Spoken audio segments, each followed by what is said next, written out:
na ang tanging hatid ay kaguluhan sa baryong kanilang nais hatiran ng lagim. Pinamumunuan ito ng kilalang mabagsik na lider ng kanilang grupo. Yun ay walang iba, kundi si Kapoldo. Makinig kayong lahat, mga kasama. Ang mensahe at utos ng pinuno ng mga tulisan ay katulad ng batas sa kanilang pangkat. Nagpatuloy sa kanyang sinasabi si Kapoldo. Hindi tayo dapat magsayang ng oras. Kailangan na nating muling bumaba sa kapatagan. Hindi tayo mabubuhay kung mananatili lang tayo dito sa gubat. Nasa kapatagan ang mga kailangan natin. Naroon din ang mga taong kailangan natin upang palakasin ang ating pangkat. Naiintindihan niyo ba ako, mga kasama? Sabay-sabay na sumagot ng oo kay Kapoldo ang mga tulisang nakarinig sa mga sinabi ng kanilang lider. Kaya naman, gawin niyo ang nararapat. Kapag may kokontra at hahadlang, gamitin niyo ang inyong pagkaswang para takutin sila. At kung manlalaban, patayin! Hindi dapat maadlangan ang ating mga plano. Para ito sa ating lahat. Para sa ating pangkat. Para makita nila na tayong mga aswang ang mas makapangyarihan at dapat na namumuno. Aagawin natin ang pamumuno sa bayang ito. Tayo ang magpapatupad ng pagkakapantay-pantay. Batas nating mga aswang ang ating ipatutupad. Nagpalakpakan at lumikha ng ingay ang mga tulisang aswang. Gusto nila ang sinabi ng kanilang lider. Pangako ng pagkakapantay-pantay. Pangakong saganang buhay ang nais nila. Yun ang hangad at ipinaglalaban na prinsipyo ng grupong tinawag nilang Kabaka o kaisa sa bagong pakikipagbaka. Handa nilang bakahin at labanan ang kahit na ano para sa kanilang ideolohiya. Sila ang mga tulisang aswang na nagnanais na makuha ang pamumuno sa pamahalaan sa bayan na kanilang kinaroroonan. Doon sila magsisimula at magpapalakas. Kaya bago pa dumilim ay naghanda na ang grupong Kabaka. Bababa sila ng kapatagan upang gawin ang kanilang pakay. Isang baryo ang kanilang planong puntahan at salakayin. Doon sila kukuha ng kanilang mga kailangan. Gapangin ang mga maimpluwensya at kapitalistang mamamayan na maaaring magbigay sa kanila ng salapi at suporta sa kanilang pangkat. Ang magiging kapalit ay proteksyon mula sa mga nais manakit at sumira ng kanilang kumpanya. Isa ang Baryo Dalupian sa mga baryo na maaaring salakayin at guluhin ng mga tulisang aswang. Subalit sa pagkakataong yun ay uunahin nila ang Baryo Sagrado na malapit lang sa Baryo Dalupian, ang kanilang nakatakdang puntahan. Sa Baryo Dalupian, nakatira ang pamilya ng batang si Obet, 12 anyos. Kasama niya sa bahay ang kanyang pinsan na si Miguel, isang binata, at ang ina ni Obet na si Corazon at si Lolo Teban. Pangangaso ang isa sa kanilang ikinabubuhay. Mga ligaw na hayop na ginagawang karne at ipinagbibili. O kaya naman ay ani mula sa kanilang mga pananim sa kaingin. Inatake na naman ng kanyang rayuma si Lolo Teban ng araw na yon. Ibig sabihin ay hindi na naman ito makakasama sa magpinsang Obet at Miguel para manghuli ng mga ligaw na hayop sa gubat. Aray ko! Aray! Wala na talaga sa ayos itong rayuma ko. Sinumpong na naman ako. Pambihira naman yan, oo. Kayo naman po kasi, ang hilig niyo pong kumain ng laman loob, Lolo Teban. Di po ba sabi po ng doktor magpakonsulta kayo at iwasan ang pagkain ng mga lamang loob? Anak, matigas kasi ang ulo ng lolo mo. Talagang nagkampihan pa kayo mag-ina. Baka pag-untugin ko kayo dalawa dyan Ako na naman ang nakita nyo. Ganito ang sakit-sakit ng rayuma ko. Si Lolo talaga High blood kagad. Saka tama lang naman po ang sinabi ni na Tia Corazon eh. Isa ka pa, Miguel. Pinagkakaisahan niyo talaga ako. Wala na yata akong kakampi sa bahay na ito. Kasi nga po, Itay, matigas po ang ulo nyo. Paano po kayong kakampihan nitong mga apo nyo? Lintik na yan. Oo na. Kasalanan ko na. Ako na ang mali kung bakit namamagana naman ang tuhod ko. Kasalanan ko na. Ako na ang salarin. Kahit ang pagpatay kay Ninoy, aaminin ko na. Kahit na ang pagkakadakip kay Digong para dalhin doon sa abroad. Ako na ang dahilan. Kasalanan ko na. Si Lolo talaga oh. Ang bilis magtampo. At talagang naisingit niyo pa po ang pagdadala kay Digong sa ICC ha. Siyempre, pinsan. Lagi nakikinig sa kanyang transistor radio yan si Lolo Teban eh. Kahit nga mahina na ang baterya ng radyo niya, nakikinig pa rin. Halos nakadikit na sa tenga ang transistor niya. Ikaw talaga, Obet. Mahilig kang makialam. Yun na nga lang ang kaligayahan ko. Ang makinig ng radyo. O, tama na ang pagtatalo niyo, Obet. Hayaan mo na ang lolo mo. Lalo lamang sasakit ang tuhod niya dahil sa sama ng loob. Nako, kayo talaga. Kapag gumaling ang rayuma ko, kayong tatlo, huyo kayo sa akin. Wow! Si Lolo! Nakikimillennial ah! May pahuyo-huyo pang nalalaman. Tumigil ka. Narinig ko lang yon. Nakikiuso lang ako. Bakit masama ba? Tara na nga, Obet. At baka maunahan na tayo sa lakad natin eh. Teka. Saan ba ang punta niyo magpinsan? Nay, sa gubat po. Mga ngaso lang po kami ni Miguel. Kailangan po namin manghuli ng ligaw na hayop eh. Para ipagbili po ang karne sa bayan. Kundi sana ako nahihirapan eh. Masasabahan ko kayo. Ayos lang po, Lo. Kaya na po namin ni Miguel. Teka lang. Huwag na lang kaya kayong tumuloy. Ba't mo naman pipigilan ng dalawa, Corazon? Sanay na sa pangangaso ang mga yan. Naturuan ko na sila. Magagaling yan. Pero Itay, nag-aalala lang po ako sa kanila. Ano bang pinag-aalala mo? Mangyaring, may narinig po kasi ako kanina nang magpunta po ako sa tindahan para bumili ng itlog. Narinig ko pong usap-usapan doon na nakarating na po sa baryo natin ang grupong kabaka. Sino po ang mga yon, Tia Corazon? Hay nako, yung rebeldeng grupo. At balita kasi, nananakit ang mga yon at handang pumatay. Wala silang patawad. Hindi naman siguro basta papatay yun kung wala kang atraso sa kanila. Sa kaya ng hirap sa ibang tao eh. Pinasasama kagad nila ang grupo na wala namang ginagawang hindi maganda. Ay nako, Itay. Siguro naman may katibayan sila sa masamang gawain ng mga yon. Kaya ganun na lamang ang kumalat na balita. Pero Tia, hindi po kami natatakot sa mga kabaka na yon. Oo nga po, Inay. Hindi naman po nila kami kaaway. Hindi nila kami kalaban. Oo nga naman, mga apo. Dahil ang grupong yon ay galit sa mga taong mapagsamantala. Sa ganung bagay, kilala ni Lolo Teban ang grupo ng kabaka. Subalit ang hindi nila alam ay nabago na ang kanilang pinaniniwalaan.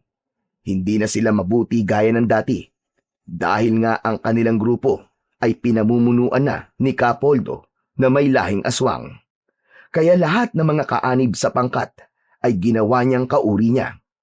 Hindi na sila ang dating grupo ng kabaka na kilala sa pagtulong at pagbibigay ng hustisya sa mga naaapi, kundi kabaligtaran na ang kanilang mga ginagawa. Sa kabila ng pag-aalala ni Corazon, ay hinayaan pa rin nilang magtungo sa gubat ang magpinsan upang doon ay mangaso. Kailangan nilang gawin yon para sa kanilang ikinabubuhay. Hindi naman naging maramot ang pagkakataon nang makarating sa gubat ang dalawang magpinsan. May nahuli silang 2 batang baboy ramo at may bayawak rin. Sapat na yon para magkaroon sila ng maibibenta at makakatulong ang kanilang pagbebentahan para sa kanilang pangangailangan. Itinabi na ni Obet at Miguel ang mga ligaw na hayop na kanilang nahuli nang makarinig sila ng ingay. Kasunod nun ay ilang ulit na putok ng baril ang narinig nila Kaya nagulat at nakaramdam ng takot ang magpinsan. Galing sa baril ang putok na yun, Obet ah. Oo nga, Miguel. Ano kayang ibig sabihin nun? Dalawang bagay lang ang naiisip ko. Kung hindi yun hudyat, ay posibleng may binaril. Merong pinatay. Naku po, Miguel. Parang malapit lang dito sa kinaroroonan natin ang tunog na yun ah. Yun din nga ang rinig ko. Huwag na tayo magtagal dito, pinsan. Mahirap na. Baka mamaya may binaril at madamay pa tayo. Naghahanda na sana ang dalawa upang umalis na sa lugar na yon nang makarinig silang muli ng ingay. Ingay na tila merong tumatakbo at naghahabulan.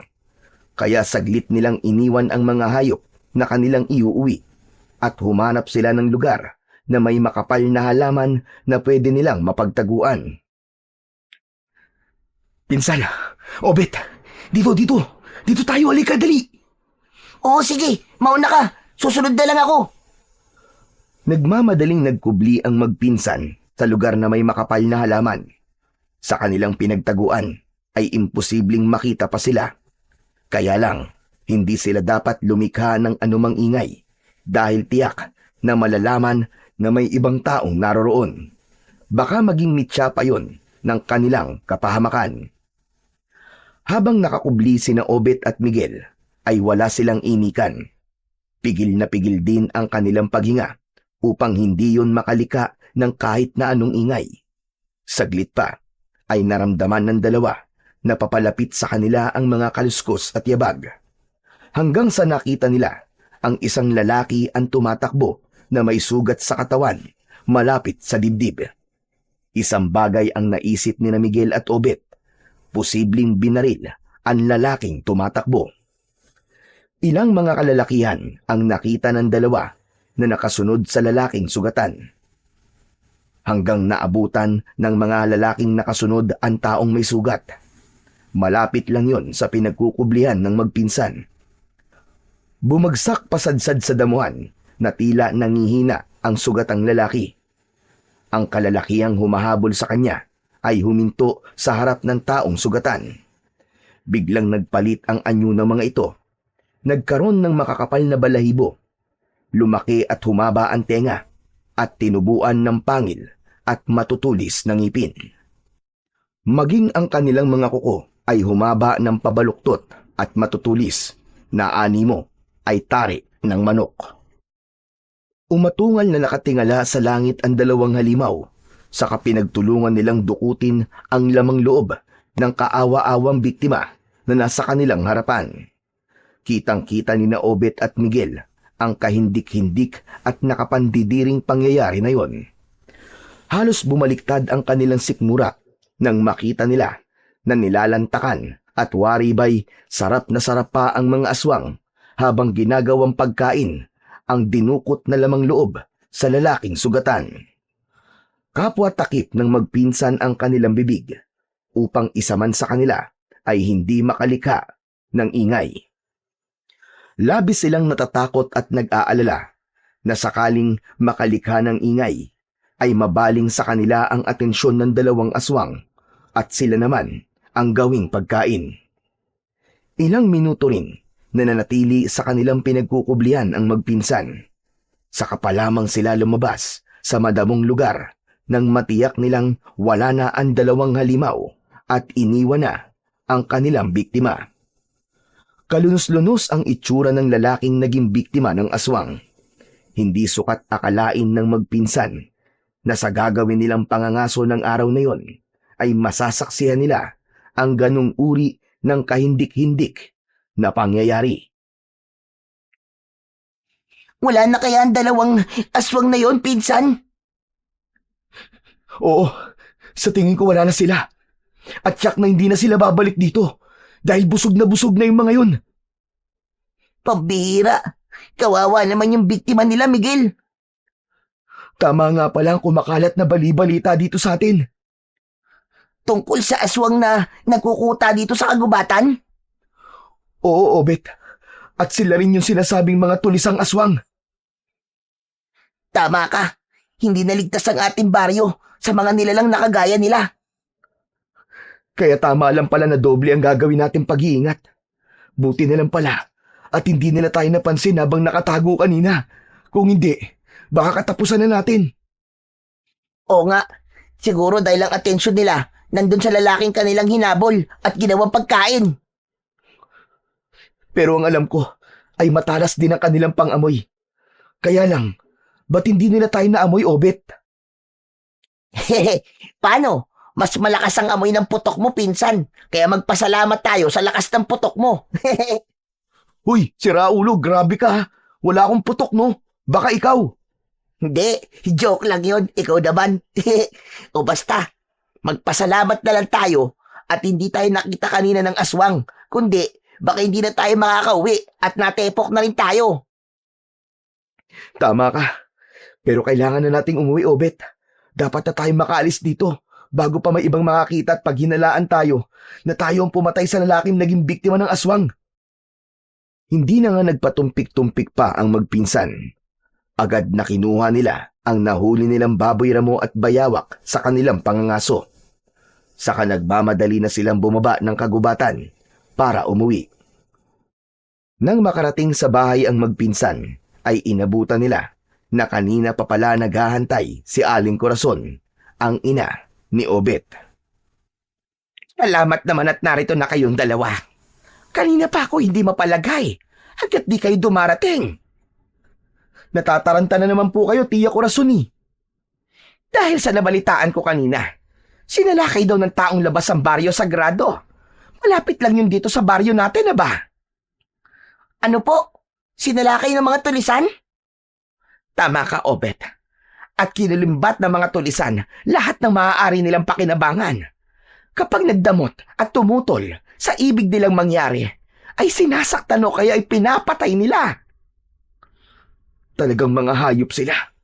Ang sasama ng mga ugali nila. Mga asal demonyo. Kaya nga ako'y nag-aalala kanina pa. At baka nakainkwentro niyo mga tulisan dun sa gubat. Nay, ang totoo nga po, may nakita kami kanina ni Pinsan. May lalaking pinatay dun sa gubat. Pipigilan sana ni Miguel na magkwento si Obet. Kaya lang, hindi na nangyari dahil nasabi na nito ang bagay na dapat sanay itatago na lang para hindi na mag-alala si Aling Corazon.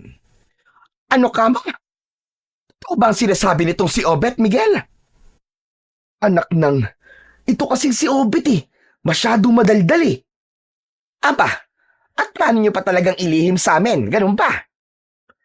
Tiya, para hindi na po kayo mag-alala. Miguel, tama lang ang ginawa ni Obet. Mahalagang nalalaman din namin. Pero Nay, hindi lang po basta tulisan yung nakita namin ni Pinsan kanina, kundi aswang din po sila dahil sa ginawa nilang paglapa sa lamang loob ng isang lalaki na kanilang naging biktima. Lalong kinilabutan si Aling Corazon sa sinabi ng kanyang anak na si Obet. Laking pasasalamat na lamang niya na walang nangyaring masama sa magpinsan. Ang tungkol sa pangyayaring yon ay ipinaalam na rin ni Aling Corazon sa kanyang ama. Kung ganon, iba na ang ipinakikita ng mga tulisang namumugad sa kagubatan. Tama po kayo, Itay. Posibleng kinain na sila ng sistema. Posibleng iba na ang kanilang leader. O kaya naman pinangibabawan na rin ng kasamaan ng kanilang pinuno. Kaya ibang-iba na ang kanilang kinikilos at ginagawa. Tungkol naman po sa nakita ni na Miguel at Obet sa gubat. Posibleng ang totoo yung balita, Itay. Naalin na mga aswang na rin ang mga rebeldeng naroroon sa kagubatan. Hindi malabong mangyari yun, Itay. Maaaring kampon na rin sila ng kadiliman. Kung ganon, sadyang nasa panganib na ang Baryo Dalupian. Dahil nga sa nangyari sa Baryo Sagrado nitong nakaraang araw lamang. Kaya hindi na po tayo ligtas anumang oras, Itay. Lalo na sa sandaling nagpapahinga tayo. Maaaring tayo naman ang salakay ng mga tulisang yon. Sana nga lang may ginagawang paghahanda ang ating kapitan. Para kung mangyari man yon, ay hindi tayo magiging kawawa. Kaya ng araw ding yun ay nagtungo si Lolo Teban sa tanggapan ng barangay upang makibalita. Subalit nalaman niyang tila walang anumang paghahanda ang ginagawa ng kanilang kapitan. Ayon lang sa kanyang narinig, ay nagkataon lang daw ang ginawang pagsalakay ng mga tulisan sa Baryo Sagrado. Kampante pa rin silang hindi yun mangyayari sa Baryo Dalupihan. Samantala sa kagubatan, ay masayang kausap ni Capoldo ang kanyang kanang kamay na si Alvaro. Silang dalawa ang nanguna sa ginawang pagsalakay sa Baryo Sagrado at nangulimbat ng mga bagay na kailangang-kailangan sa gubat. Mga bigas at dilatang pagkain, pati ang mga ipong pera ng mga pinasok nilang bahay ay kasama nilang kinuha. Halos limasin nila ang mga mahahalagang bagay sa mga residente sa baryo na kanilang pinuntahan. Pasensya sila. Kailangan natin ang kanilang mga pagkain at gamit. Dapat nga ay magpasalamat pa sila dahil hindi bumahan ang dugo nang tayo'y sumalakay. Marami sa mga taga-Baryo Sagrado ang duwag. Mas pinipili nilang hindi manlaban at manahimik na lamang. At pabor yun sa atin, Capoldo. Kaya lamang, hindi na tayo makakabalik sa kanila. Dahil tiyak, paghahandaan na nila tayo. Marami pa naman baryo, Capoldo, at maaaring yun na lamang ang puntahan natin. Sa susunod, ay mga kalalakihan ang ating target na kukunin.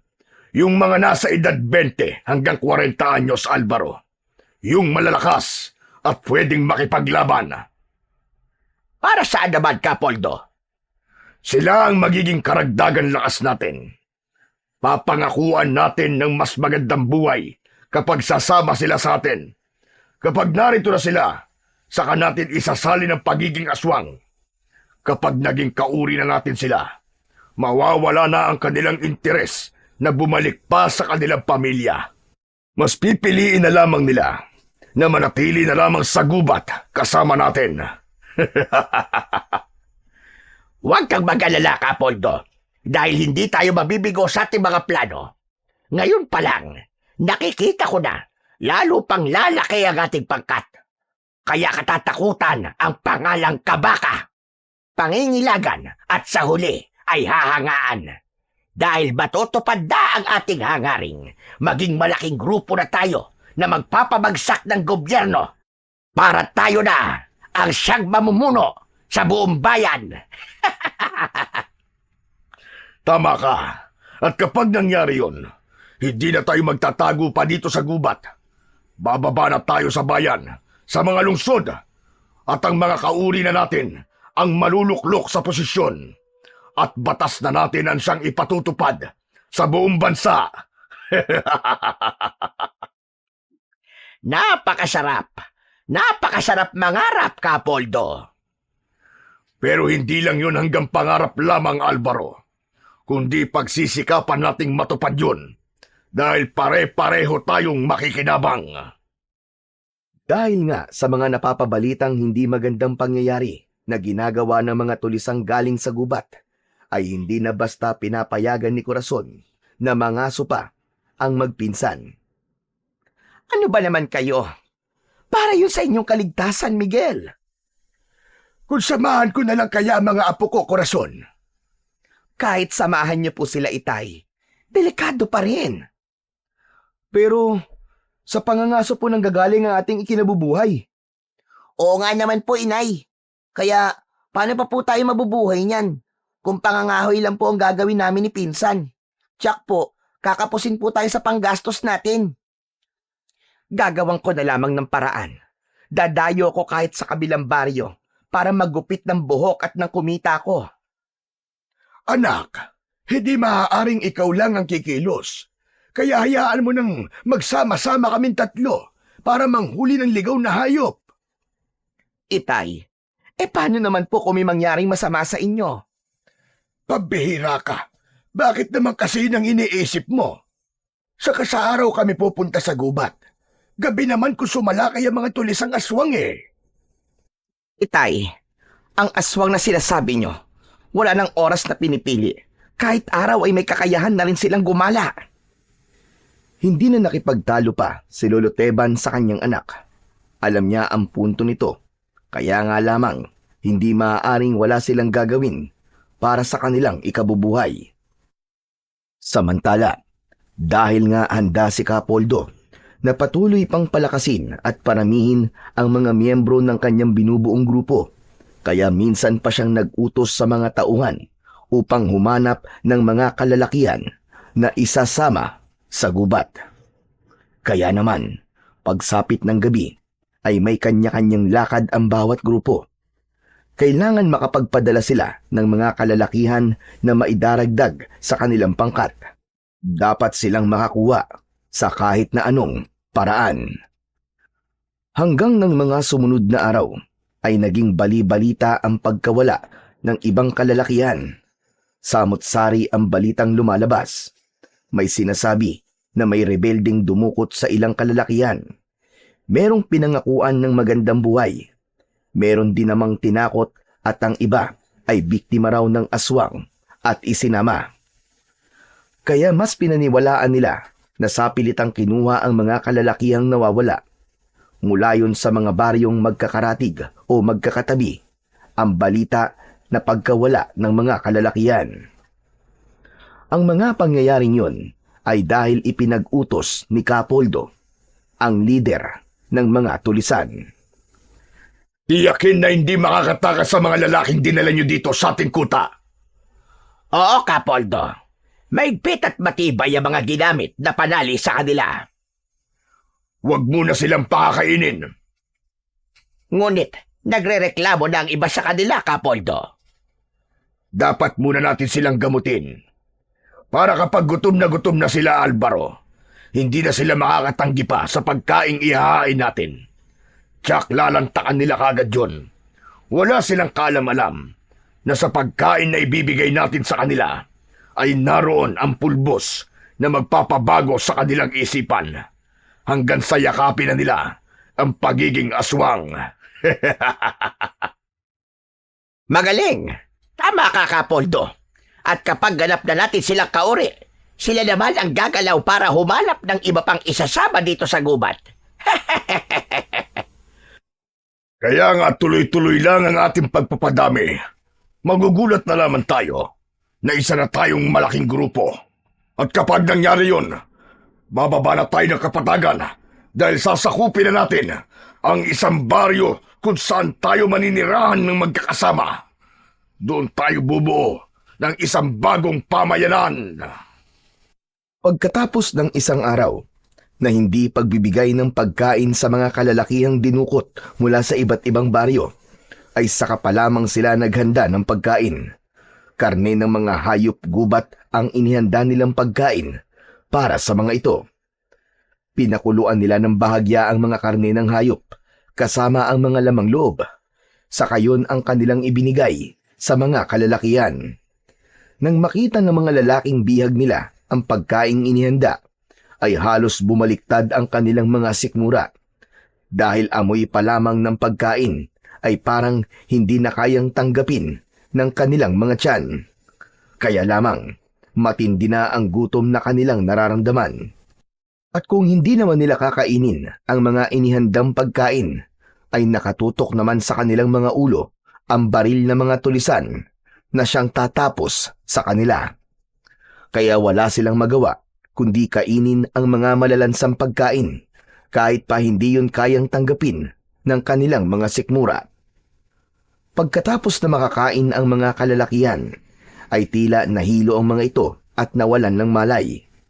Pagkalipas ng ilang oras, kasabay ng pagbibilog ng buwan, ay nagising ang mga ito.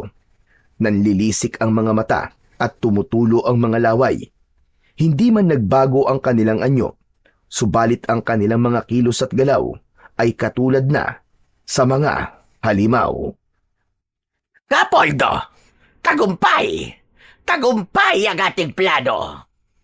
Alam ko, Alvaro, mula rito sa aking pahingahan ay naririnig ko ang kanilang ingay. Ang tunog na likha ng mga bago nating kasama.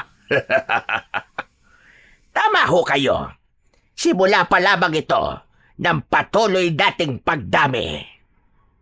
Kaya huwag kayong titigil, Alvaro. Mas marami, mas masaya. Tama uli kayo, Kapoldo. Palagi kayong tama.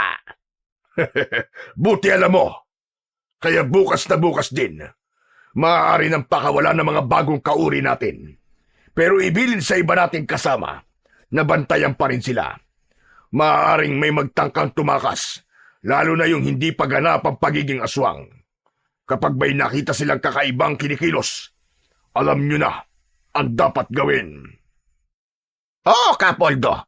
Dapat siyang barilin at ang kanilang lamang loob ay gagawing pagkain. Yun ang pangyayaring nakita noon ng magpinsang Miguel at Obet. May nakita silang isang lalaking tumatakas at sugatan. Isa marahil yun sa mga isinama sa gubat at hindi paganap ang pagiging aswang para maging kasapi ng kanilang grupo. Dahil sa ginawang pagtakas ay nauwi yun sa kamatayan.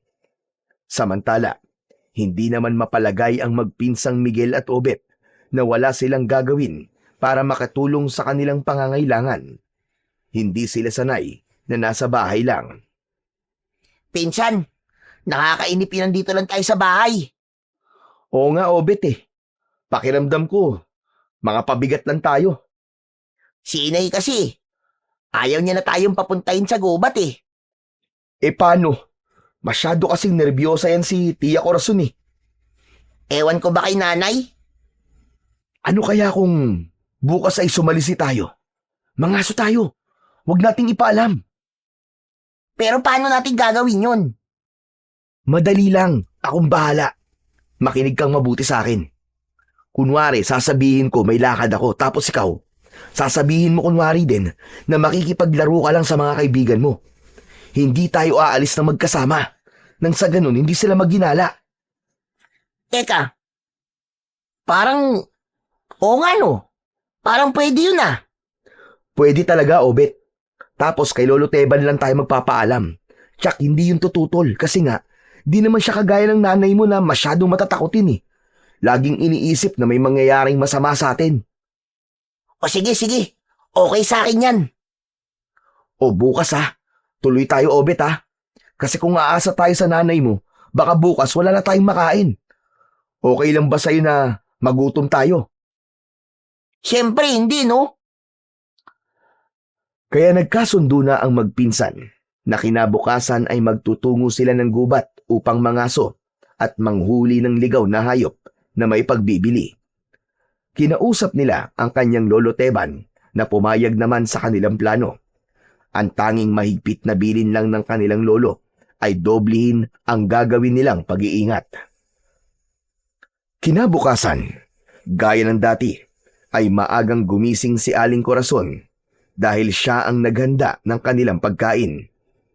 Dahil pagkatapos nilang mag-almusal, ay tsak maghihintay siya ng mga magiging customer na nais magpalinis ng kuko at magpagupit ng buhok. Babae, lalaki, bata at matanda ay kaya niyang gupitan ng buhok. Yun ang kanyang pinagkakakitaan. Si Lolo Teba naman ay pagtatanim ng gulay ang pinagkakaabalahan. Pagkatapos nilang mag-almusal, ay nagpaalam na si Miguel na meron siyang pupuntahan at hindi niya kasama si Obet. Kaya naman hindi nagduda si Aling Corazon. Subalit na pag-usapan na ng magpinsan ang kanilang plano at kung saan sila magkikita. Nang may dumating na customer ang nanay ni Obet, ay sinamantala niya yon para magpaalam din sa ina. Sinabi na makikipaglaro lang siya sa kanyang kaibigan.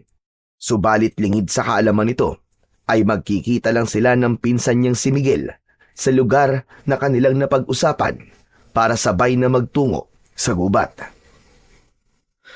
Ayos, pinsan! Akala ko matatagalan ka pa Buti na nga lang may dumating na magpapagupit ng buhok kay nanay eh.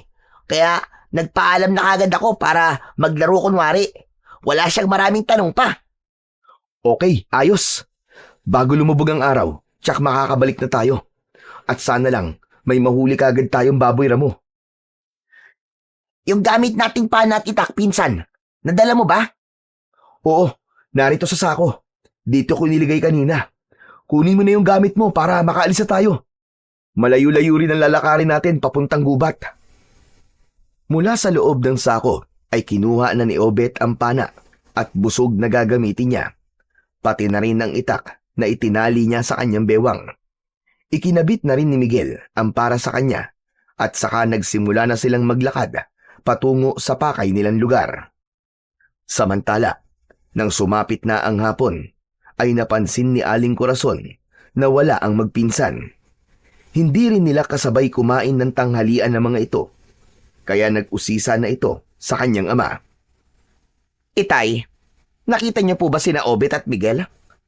Abay, kanina pa po silang wala Ay, hindi. Nagtataka nga ako bakit wala sila eh. Baka may pinuntahan. Alam ni Lolo Teban ang plano ng magpinsan, subalit nagkunwari siyang walang alam. Si Miguel, nagpaalam po sa akin na may pupuntahan daw. Si Obet naman ang sabi makikipaglaro lang sa kaibigan niya. Hindi sila magkasamang umalis. Hindi po. Pero parehong umalis ng bahay. Opo. Ang alam ko, hindi sila magtatagal at babalik din kagad. Aba, nasaan kaya sila? Hindi kaya naisahan tayo ng dalawang yun, Itay? Anong ibig mo sabihin, Corazon? Palagay ko ay magkasama sila ngayon. At baka nga naroon sila sa gubat para mangaso. Hay, mga buwisit talaga. Napakatigas ng ulo nila. Ayaw maniwala. Kaligtasan lang naman nila ang iniisip ko, Itay. Hayaan mo na sila, Corazon. Kasama naman ni Obet si Miguel eh. Tsak kaya niyang protektahan ang anak mo. Binata na si Miguel at alam kong mapagkakatiwalaan siya. Pero Itay, Ay, naku anak. Tigilan mo na yung kakaisip mo ng masama. Ang mabuti pa, ipanalangin mo na lamang. Walang masamang mangyari sa kanila. Sa iniisip lang nila ay yung makatulong sa pangangailangan natin. ayoko lang na may mawala sa atin, Itay. At kagagawan yun ng aswang na napapabalitang nanggugulo dito sa baryo natin. Sa gubat kung saan naroon ang magpinsan, ay tila maswerte sila sa araw na yon dahil nakahuli sila ng isang usa at baboy ramo. May mauuwi na sila at kahit pa pagalitan sila ni Aling Corazon, sulit na yon dahil hindi sila naging bigo. May mauulam na sila, may maipagbibili pa. Naghahanda na silang dalawa nang may naramdaman silang yabag at kaluskos mula sa damuhan. Agad nagtago ang dalawa dahil inisip nila ay katulad yon ng nilalang na minsan na nilang nakita sa loob ng gubat. Lagot! Mukhang narito na naman sila, pinsan! Dito muna tayo magtago. Tsak namang aalis din sila. Malamang napadaan lang dito. Kung sa bagay, magtago na lang muna tayo para di nila tayo makita. Dahil kapag nakita nila tayo, Obet, baka hindi na tayo makabalik sa atin. Naghintay ang magpinsan na dumaan ang nilalang na naramdaman nilang naroon sa gubat. Subalit wala pa ring dumaan, kaya kinabahan ang mga ito. Naloko na, Miguel. Di kaya nakita tayo, tapos sila naman na nagtatago at hinihintay tayong lumabas dito sa pinagkukublihan natin? Naisip ko rin yun, Obet Dahil kung nakita tayo, tsak kanina pa tayo nilapitan at tinutukan ng kanilang armas. Lilinga-linga ang dalawa na may pagkabahala nang makaramdam sila ng tila may tumutok sa kanilang likuran. Pakiramdam ni na Obet at Miguel ay dulo yun ng baril. Parehong nakatutok sa kanilang likuran. Nanginginig sa takot ang dalawa at hindi makakilos. Itinaas pa ang kanilang dalawang kamay. Huwag niyo po kami papatayin! Maawa po kayo! Kung gusto niyo po, sa inyo na po ang usat baboy ramo na nahuli namin. Kayo na po ang bahala dyan. Basta wag niyo lang po kami sasaktan. At lalong wag niyo po kami totodasin. Maawa po kayo sa amin. May mga pangarap pa po kami sa buhay. Gusto ko pa po makatapos ng pag-aaral. Ako naman po, gusto ko pa po magkaroon ng jowa, saka magkaroon ng pamilya.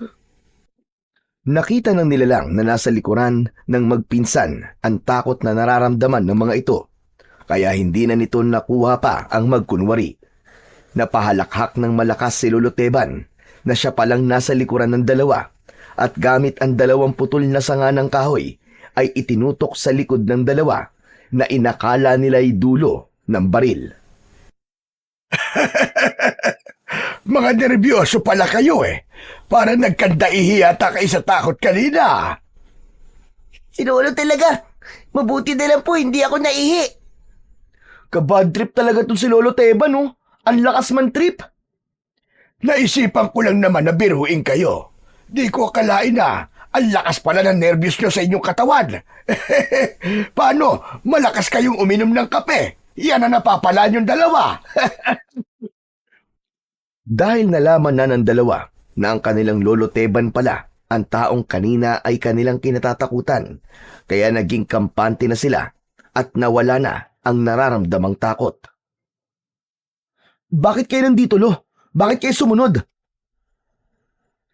Sinundan ko kayo para sabihin na bumalik na kayo dahil sobra na nag-aalala ang nanay ni Obet. Lo, may sorpresa po kami. Hayun po, oh. May nahuli po kami. Aba, ayos na ayos yan. Ba't niyo po kami sinundan dito sa gubat, Lo? Yun na nga, para tiyakin lang na ligtas kayo. Kasi nga, hindi na mapakali ang nanay ni Obet. Labis na nag-aalala sa'yo, Obet. Ganun naman po talaga si nanay eh. Masyado pong nervyosa kung ano-ano po ang iniisip. Kaya nga sinundan ko kayo dito. At salamat sa Diyos dahil ligtas kayong dalawa. Magmabuti pa, lumabas na tayo ng gubat, lalo na't papalubog na rin ang araw. Mahirap kung aabutan tayo ng dilim sa lugar na ito. Bitbit na ng magpinsan ang kanilang gamit. Binuhat na rin ni Lolo Teban ang batang baboy ramo na nahuli ni na Obet.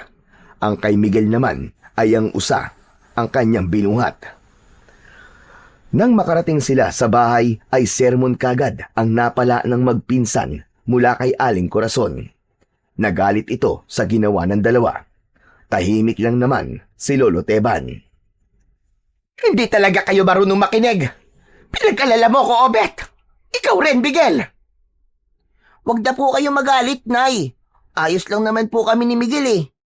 Oo nga naman po, Tia Corazon. Wala naman po masamang nangyari sa amin eh. Parang gusto mo pang may masamang mangyari sa inyo. Anak, huwag mo na silang pagalitan. Ang mahalaga eh, ligtas silang nakauwi. Huwag nyo nang uulitin yan, ha? Lalong-lalo ka na, Obet. Nawala na nga ang tatay mo dahil sa mga tulisan. Paano kung ganun din ang mangyari sa'yo? Inay, hindi po. Kaya wag na po kayong masyadong nag-aalala sa akin. Silipin naman natin ang gubat. Sa kuta ng mga tulisang aswang ay muling pinulong ni Capoldo ang mga tauhan niya at kasama na rito ang mga bagong miyembro nila. Ganap na rin nagbago ang isipan ng mga ito dahil sa pagpapakain nila ng karne ng hayop na hinaluan nila ng kakaibang uri ng pulbos. Minsan pa ay may mga pinag-utos sa kanila ang lider ng mga tulisan.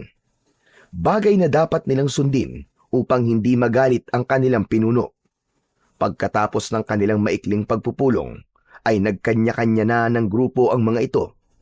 Magkakahiwalay sila na muling lalabas sa gubat. Sasamantalahin nila ang katahimikan ng gabi at ang pagkakaroon ng maliwanag na buwan upang gawin ang kanilang pakay. Iba't ibang baryo ang destinasyon ng mga tulisan upang sundin ang ipinag-uutos ni Capoldo na kanilang lider. Hehehe. Maraming natuwa sa'yo na tauhan natin, Capoldo. Anong ibig mo sabihin, Alvaro? Hindi lang sikmura namin ang iniisip mo, kundi pati na rin ang iba pa naming pangangailangan at kaligayahan. Lalaki rin ako, Alvaro, at may pangangailangang kagaya nyo. Tama kayo, Capoldo. Kaya nga kakaiba kayo. Kaya nga sa pagbaba sa kapatagan, ay dapat makapili ang mga tauhan natin ng magagandang babae na siyang dadalhin dito sa kuta na papawi ng ating kalungkutan. Isa ang Baryo Dalupian na naging destinasyon ng mga tulisang aswang na bumaba mula sa kabundukan. Sa lugar na ito, gagawin nila ang utos ng kanilang lider na si Capoldo.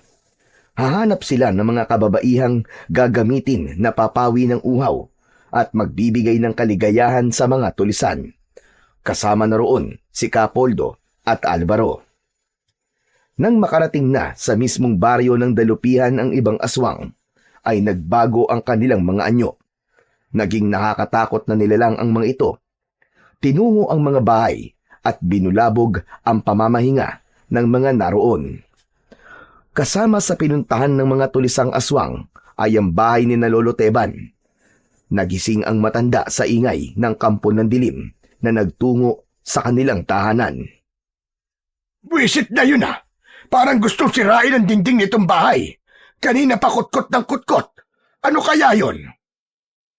Bumangon sa pagkakahiga ang matandang lalaki. Bahagyang binuksan ng bintana ng kanilang bahay. Nang mabuksan yun, ay biglang may humawak sa kanyang braso.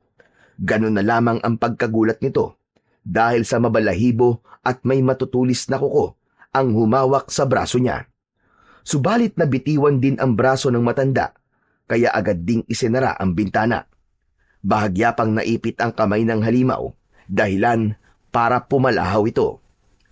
Narinig ni Miguel ang ingay kaya bumangon na rin sa pagkakahiga at lumapit sa kanyang lolo.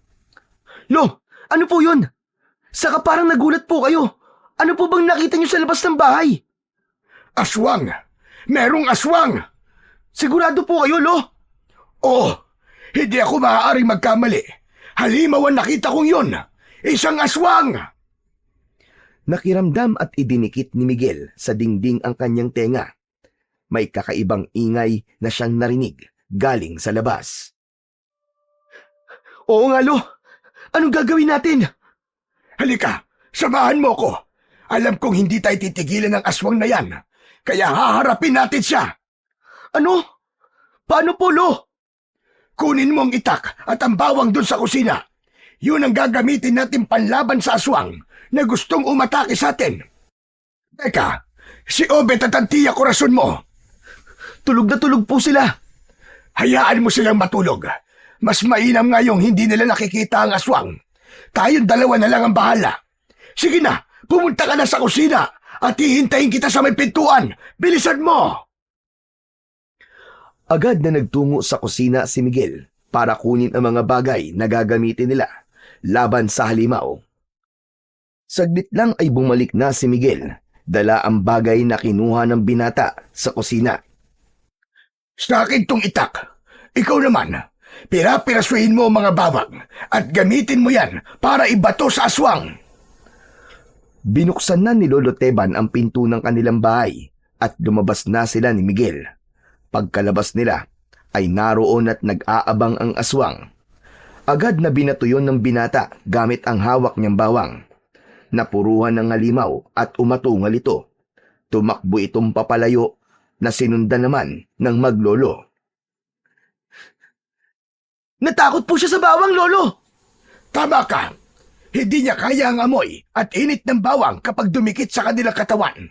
Kaya sundan natin dahil tiyak na nabawasan ang lakas niya dahil sa bawang. Kailangan mapatay natin ang aswang na yun, Lo.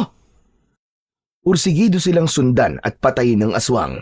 Nakita nga nila na nakaupo at nangihina ang halimaw. Kaya agad na ibinato ni Miguel ang mga butil ng bawang na kanyang hawak. Lalo itong umatungal.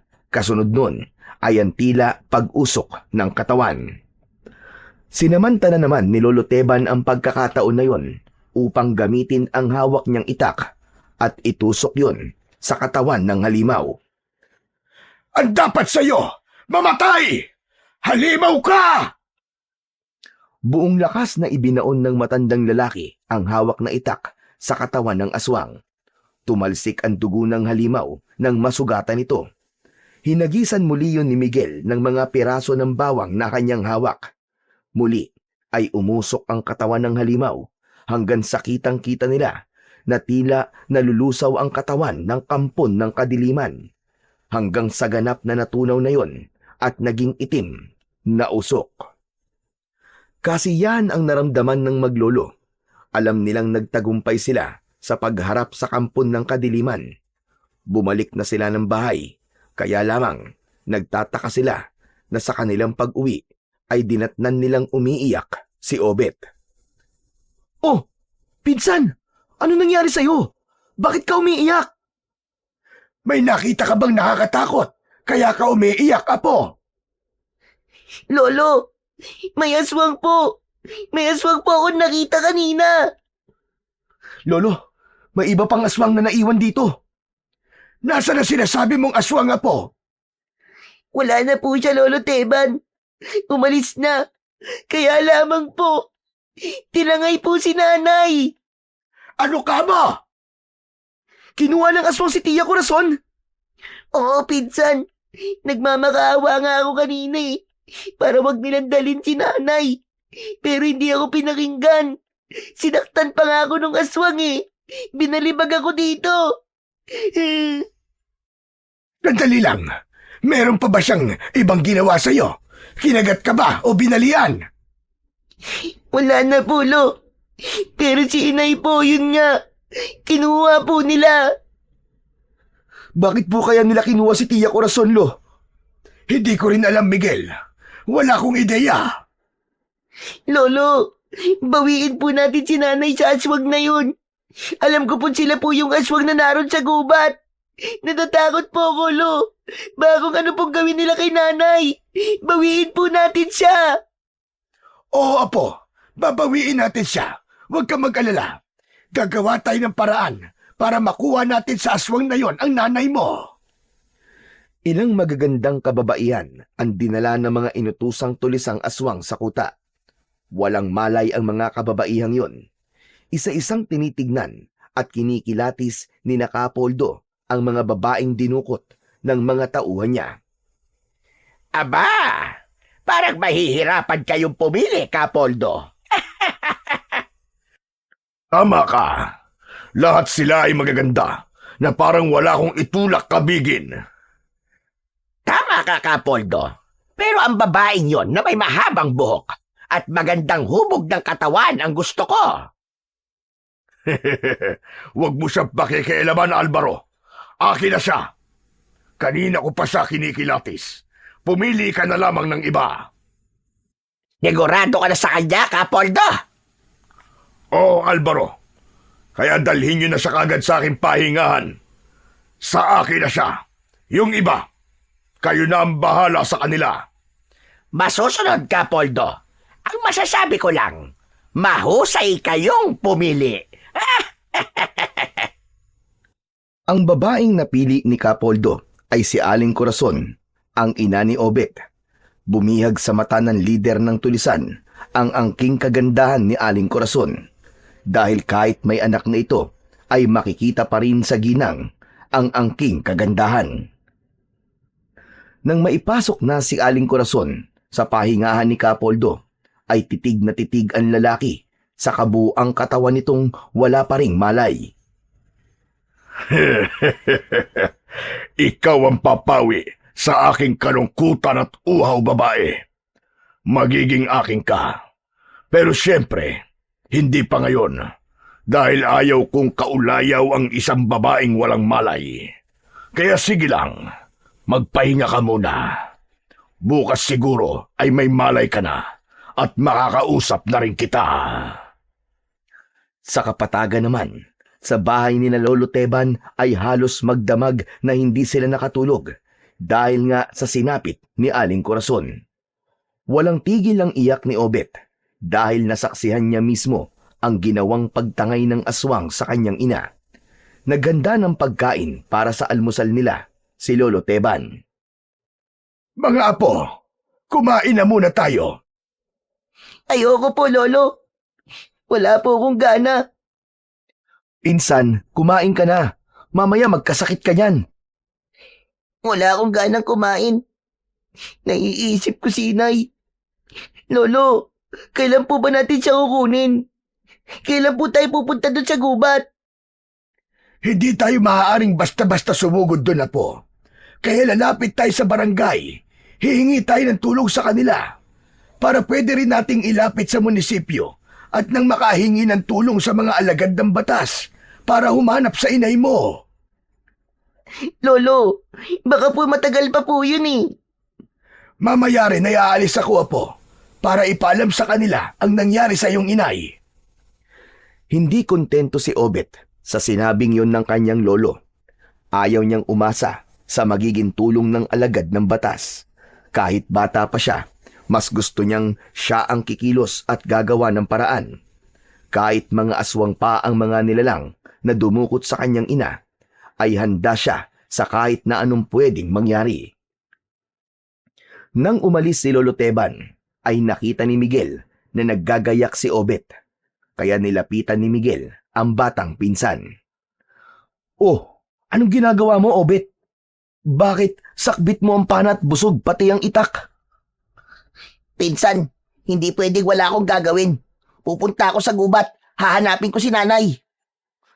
Alam mo ba yung sinasabi mo, pinsan? Oo, ako magliligtas sa kanya. Kakayanin kong harapin ang mga aswang na yon. Basta para sa nanay ko. Ano ka ba, Obet? Pagpapakamatay ang gagawin mo. Bahala na, Miguel. Sabi ko nga para kay nanay. Handa akong gawin ang kahit na ano. Teka. Hintayin na lang kaya natin si Lolo Teban. Jack, maya-maya lang, nandito na rin yun. E paano kung hindi pa rin tayo matulungan ng mga pulis? Ano na mangyayari? Ikaw naman kasi. Kung ano-ano kasi kagad ang iniisip mo eh. Maghintay na lang tayo. Basta, aalis na ako ngayon, Miguel. At hindi mo ako mapipigilan. Nakita ni Miguel sa mukha ng kanyang pinsan na seryoso ito sa sinasabi at hindi paaawat.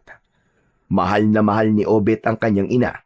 Hindi siya papayag na mapahamak ito.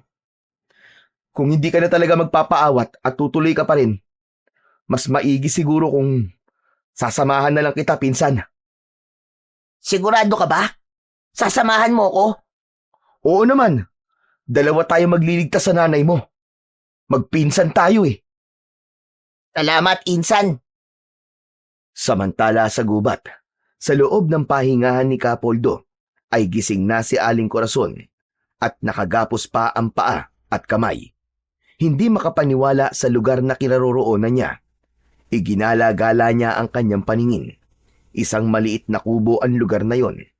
Napaurong siya nang makita si Kapoldo na natutulog.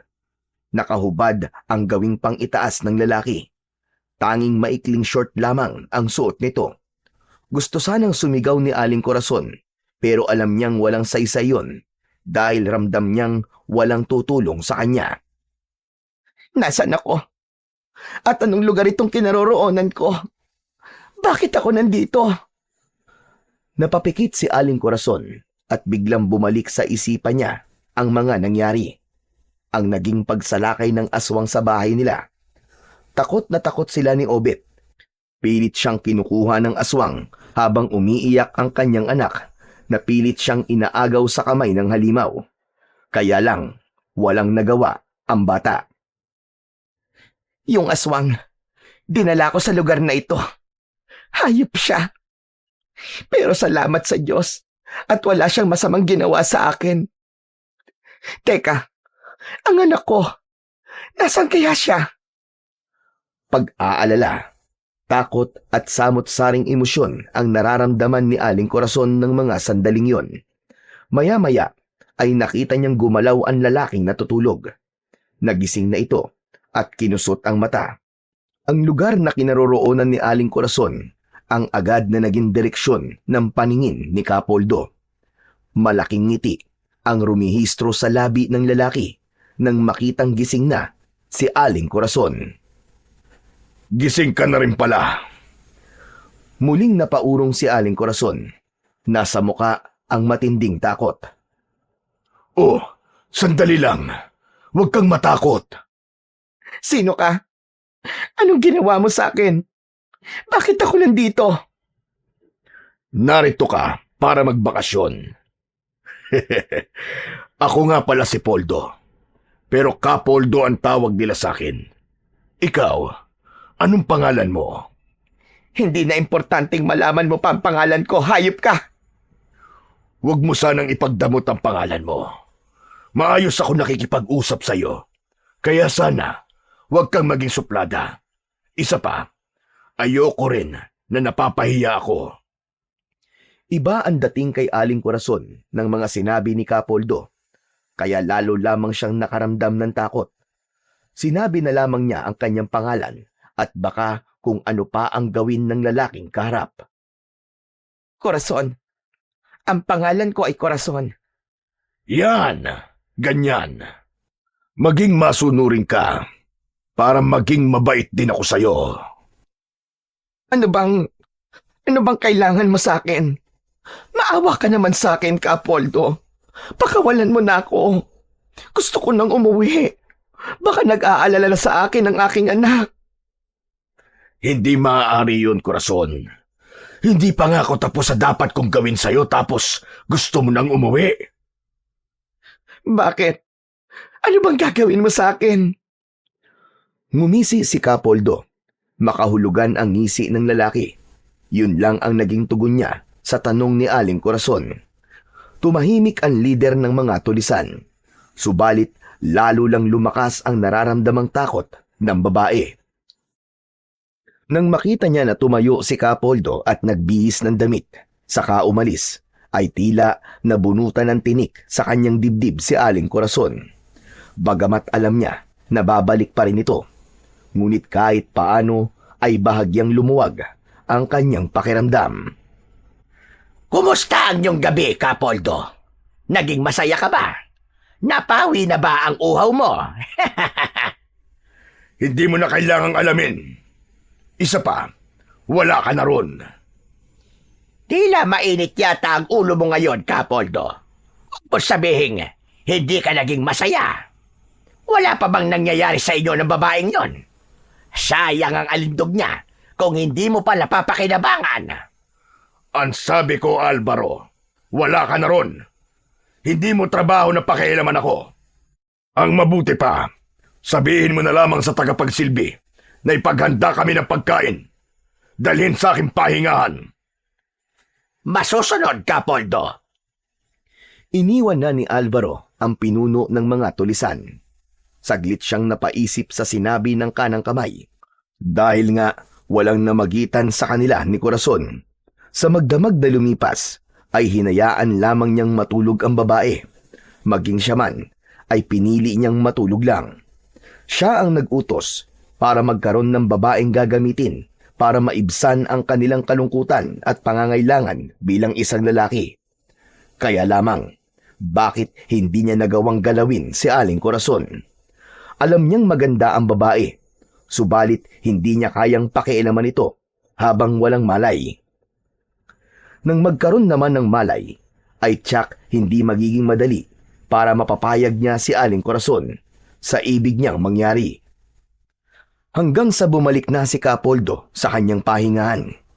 Tahimik lang doon si Aling Corazon nang muli siyang pumasok.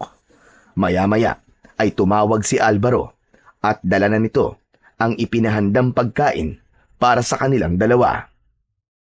Heto, Corazon. Nagpahanda ko ng pagkain natin. Sabayan mo kong kumain. Hindi umimik si Corazon. Tinignan lang ng babae si Kapoldo. Oo nga naman. Niyaya kitang kumain. Samantalang nakatali nga pala ang mga kamay mo. Sandali at kakalagan kita. Pero ipagpapauna ko na sa'yo na huwag kang kikilos ng hindi ko magugustuhan. Huwag na huwag kang magtatangkang tumakas dahil hindi mo maiibigan ang pwede mong sapitin. Alam ni Aling Corazon na hindi nagbibiro ang lalaking kaharap niya. Saka naisip din niya na wala sa plano niya ang tumakas ng mga sandaling yun. May iba pang paraan para siya makaalis sa lugar na yon, subalit hindi pa sa pagkakataong yun. Nagugutom na si Aling Corazon, kaya kahit may takot at kinakabahan, ay sinabayan niyang kumain si Kapoldo. Habang kumakain sila, ay may mga bagay na tinatanong ang pinuno ng mga tulisan sa kanya. Subalit matipid ang kanyang mga sagot. Naaasiwa ang babae sa mga titig sa kanya ni Kapoldo. Subalit ang mga titig na yon ng pinuno ng tulisan kay Aling Corazon ay tila may kung anong damdamin na nagpapasaya sa lalaki. Hindi niya maipaliwanag ang kanyang nararamdaman. habang pinagmamasdan ang muka ni Aling Corazon. Samantala, naglalakbay na ang magpinsang Obet at Miguel. Binabagtas nila ang kagubatan upang alamin at hanapin kung nasaan ang kuta ng mga tulisan. Sa paniniwala nilang doon din nila ang kanilang hinahanap. Kaya lang, Obet, hindi natin alam kung saan dito sa gubat ang pinagkukutaan nila. Ipagpatuloy lang natin ang paghanap, Miguel. Tsak na madatagpuan din natin yun. Kaya ba nating humarap sa mga tulisan na yun, Obet? Bahala na. Basta ang tanging alam ko, gagawin ko ang lahat para sa nanay ko.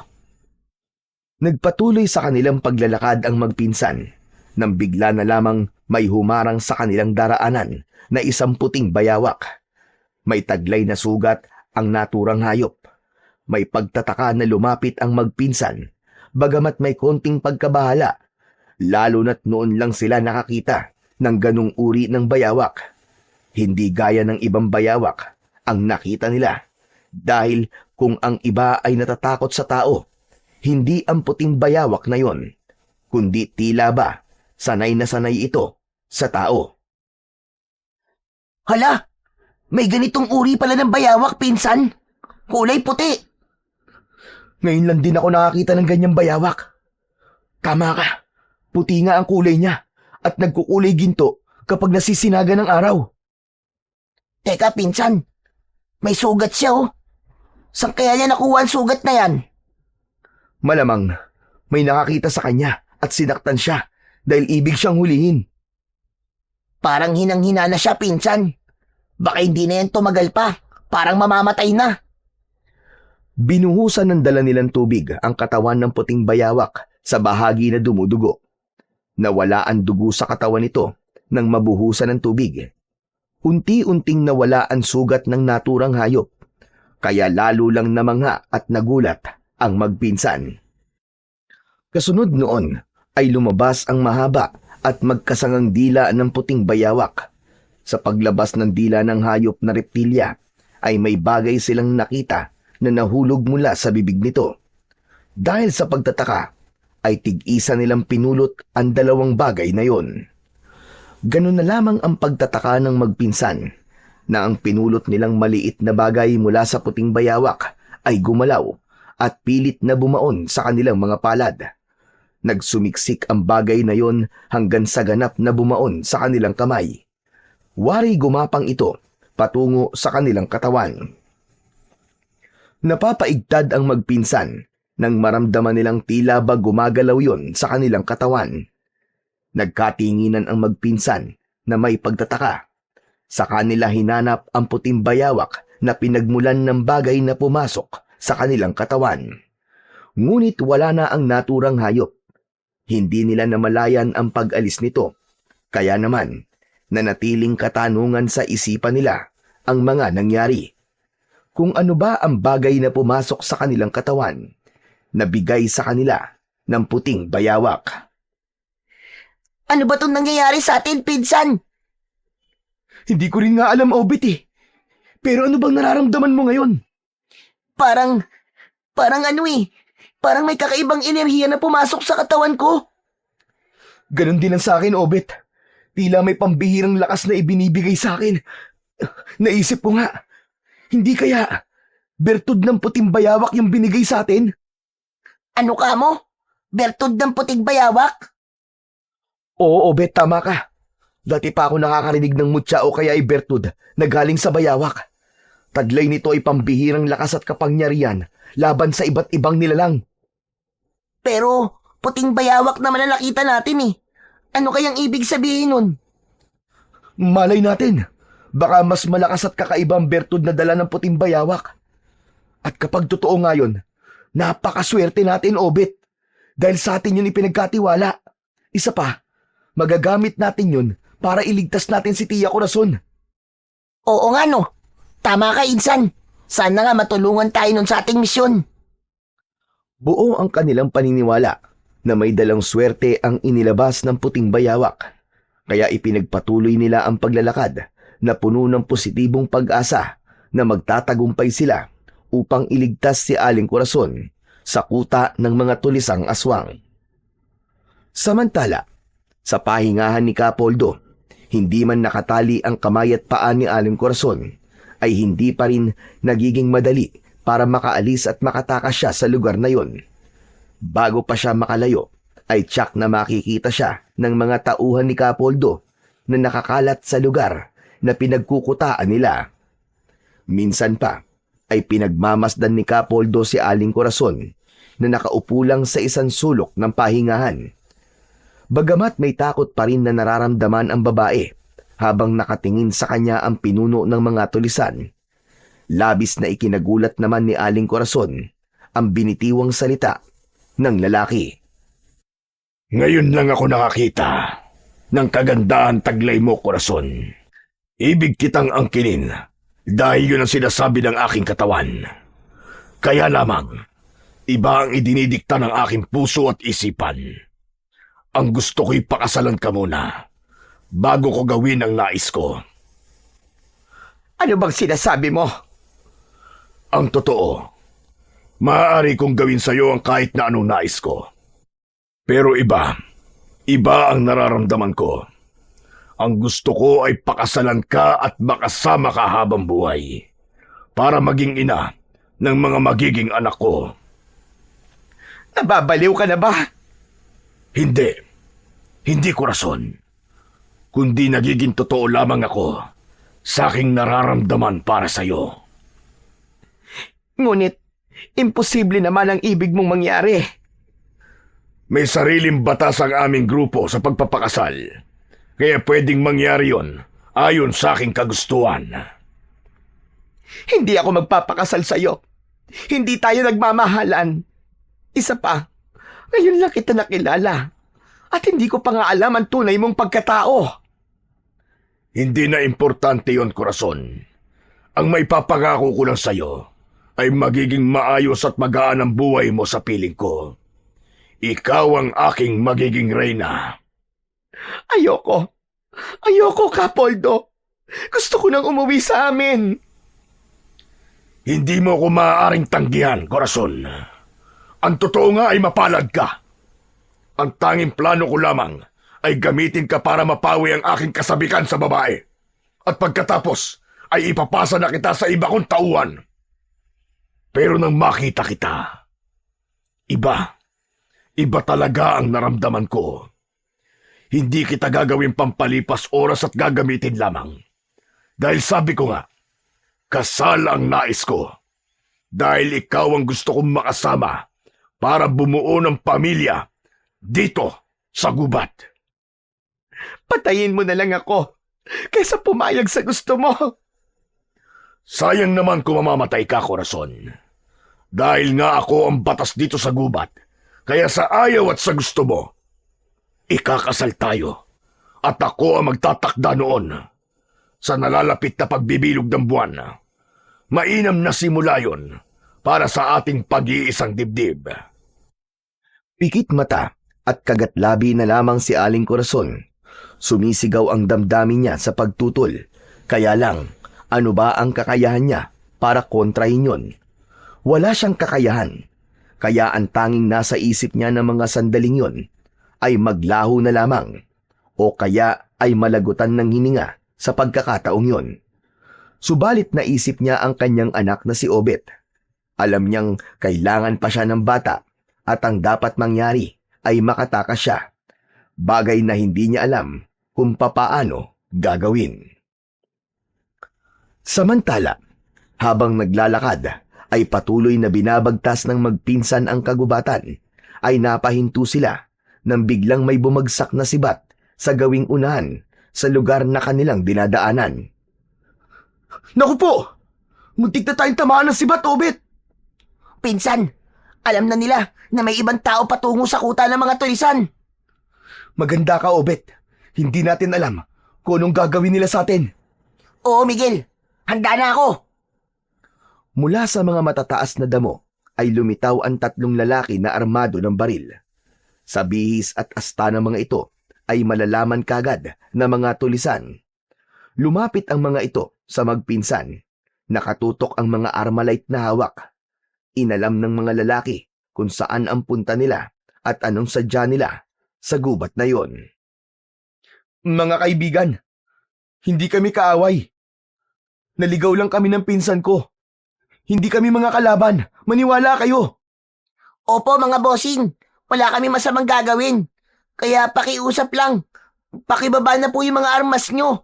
Masyadong mahahaba eh. Nakakatakot. Baka biglang pumutok yan. Oo nga naman. Tama ang pinsan ko. Baka kalabitin niya ng kapwa niyo demonyo baka kung sino kumalabit niyan.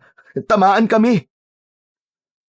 Hindi umubra ang naging pakiusap ni Miguel at Obet sa mga tulisan. Itinulak pa sila ng mga ito na ibig sabihin ay kailangan lumakad sila. Pero sa lakas ng pagkakatulak ay parehong nadapa ang magpinsan. O dahan-dahan naman! Huwag kayong atat! Susunod naman kami sa inyo eh! Aray ko! Aray! Napila yata ako! Nahihirapan akong tumayo! Lalo namang nagalit ang mga tulisan dahil iniisip ng mga ito na umaarte lamang ang dalawa. Wari naman na napipikon na ang mga ito, kaya muli ay itinutok ng 3 tulisan ang dulo ng baril sa dalawa. Lalong kinabahan ng mga ito at baka hindi lang yun pananakot, kundi tuluyan na silang patayin. Nasa ganong sitwasyon ng magpinsan nang maisip ni Miguel ang ibinigay ng puting bayawak sa kanila.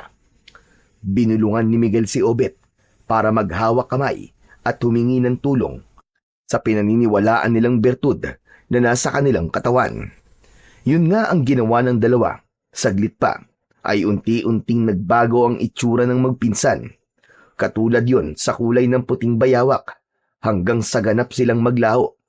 Gulat na gulat ang mga tulisan dahil nakita nila na naglaho ang dalawa na wala yon sa kanilang harapan. Sinamantala naman ng magpinsan ang pagkakataong yun na nagkaroon sila ng tagabulag. Naroon sila sa nasabing lugar pero hindi sila nakikita ng mga tulisan. Kaya gamit ang dala nilang armas na itak ay agad nilang tinaga ang mga ito. Dahil sa natamong sugat ng mga tulisan ay nakaramdam sila ng matinding galit. Kaya agad nagbago ang anyo ng mga ito at naging nakakakilabot na mga aswang. Kitang-kita na magpinsan ang mga pangyayari. Subalit nasa anyong aswang man ang mga tulisan ay hindi pa rin sila nakikita. Ngunit naaamoy ng mga aswang ang presensya nila. Kaya hindi man sila nakikita ay alam ng mga aswang na naroroon lang sina Miguel at Obet. Ginamit ng mga aswang ang kanilang pang-amoy upang labanan ang dalawa. Ngunit nahirapan ang mga tulisang aswang para talunin sila. Hindi na nag-aksaya pa ng panahon sina Miguel at tiniyak nilang magagapi na nila ang aswang na nasa kanilang harapan. Gamit ang mga itak ay tuluyan na nilang napatay ang mga ito. Nang mapatay na nila ang mga halimaw ay nagbalik na sa dati ang magpinsan. Ang galing! Nakikita na ulit kita, Obet! Ikaw din, Pinsang Miguel. Ayos na ayos yun ah. Ang astig natin. Ang galing ng bisa ng bertud galing sa puting bayawak. Kaya nga, at malaya na nating mapapasok ang kuta ng mga tulisan para iligtas si Tia Corazon. Tama ka, Pinsan. Hindi na tayo dapat mag-aksaya pa ng panahon. Gawin na natin yun. Pumasok na tayo sa kanilang kuta para makita na natin at mailigtas si Nanay. Tama lamang na hindi magsayang ng panahon sina Miguel at Obet dahil sa pagsapit ng gabi ay nakatakda ng ikasal si Corazon sa pinuno ng mga tulisan. Sa nasabing seremonya ay tiyak na may iba pang ritual ang maaaring mangyari. Sandali lamang, pinuno. Sigurado ka ba sa plano mong pagpapakasal sa babaeng yon? Oo, Alvaro. Iba siya sa mga babaeng nakilala ko. Gusto ko talaga siyang mapangasawa at maging ina ng aking mga anak na magpaparami ng lahi ng mga aswang. Subalit, hindi pa natin siya kauri. Hindi pa siya aswang na kagaya natin. Kaya nga kailangan makasal na kami. Dahil sa mismong kasal namin, ay doon ko palang maisasalin sa kanya ang pagiging aswang. Sa pamamagitan yun ng alak na aming iinumin na may halong dugo galing sa aking katawan. Kapag nainom niya yon, hahalo ang alak na may dugo sa kanyang katawan at ang dugo ng aswang ay dadaloy na sa kanyang mga ugat. Yun na rin ang magpapabago ng pagkatao niya. Kung sa bagay, tama ka naman, Kapoldo. Kapag ganap na rin siyang aswang, hindi niya nagugustuhin pang umalis dito. Yayakapin na niya panigurado ang manirahan dito. At saka ko pa lamang siya aangkinin. Dahil tiyak, hindi na siya tututol, kundi kusan loob na niyang ibibigay sa akin ang kanyang katawan. Higit na kaligayahan ang dulot nun sa akin na kusa niyang ibibigay ang kanyang katawan. Hindi siya manlalaban. Dahil wala na ang tatlong bantay sa daan patungo sa loob ng kuta, ay malayang nakaraan doon ang magpinsan. Nagsimula na rin kumagat ang dilim, kaya kailangang bago pa gumabi, ay kailangang nasa loob na sila ng kuta upang malaman ang kilos ng mga tulisan. Kaya parang walang makakita sa kanila, ay minsan pang humingi sila ng tulong sa bertud na kanilang taglay. Kailangang muling gumana sa kanilang katawan ang tagabulag upang walang makakita sa kanila. Hindi naman sila binigo ng bertud dahil minsan pa'y gumana yun at walang kahirap-hirap silang nakapasok sa kuta. Maging ang mga bagay na nakadikit sa kanilang katawan, gaya ng sibat at itak, ay hindi rin nakikita. Namangha sila dahil tila isang pamayanan ang lugar na yon sa gitna ng kagubatan. May mga kubo na nakatayo na sa palagay nila ay tirahan ng mga tulisan. Napakalawak ng kanilang kuta, Obit. Oo nga, pinsan. Saan kaya sa mga kubong narito, nandun si nanay? Isa-isahin natin para malaman natin. Hindi naman tayo mahihirapan dahil walang nakakakita sa atin. Tama ka. Mabuti pa nga. Ibig ko nang malaman ang kalagayan ng nanay ko. Habang iniisa-isa nilang puntahan ang mga kubo na naroroon sa loob ng kuta, ay may narinig siyang usap-usapan sa mga tulisang naroon. Tungkol ngayon sa gagawing kasalan. Kaya nagkatinginan ang magpinsan. Ano daw? Kasal? May gaganaping kasalan dito? Pinsan, hindi kaya ang nanay ko yon? Mag-aasawang nanay mo? Nabiyag lang ng tulisan, mag-aasawa na kagad. Ano ka ba? Baka gusto lang pakasalan ng kanilang pinuno. Kung sa bagay, maganda talaga si Tia Corazon. Di nga ba? Dati siyang naging mutya ng barangay natin tapos dun din sa bayan. Tapos siya palagi ang nananalo. Kung talagang si nanay ang ikakasal na yun, hindi yun dapat matuloy, pinsan. Pigilan natin yun. Dapat lang, lalo na't ang mga tulisan na narito ay mga aswang. Tsaka, magiging aswang din ang nanay mo kapag naipakasal sa kanilang pinuno. Hindi maaaring mangyari yun, Miguel. Ayoko magpakasal sa isang halimaw ang nanay ko. Ganap nang naihanda ang mga kailangan para sa gagawing kasal ni Kapoldo at Aling Corazon. Ang lugar kung saan gagawin ang seremonyas ay naayos na. May mga tulisan na nagkatay na rin ng mga hayop gubat upang gawing alay at magiging handa sa okasyon. Samantala, silipin naman natin ang nagaganap sa loob ng pahingahan ni Kapoldo.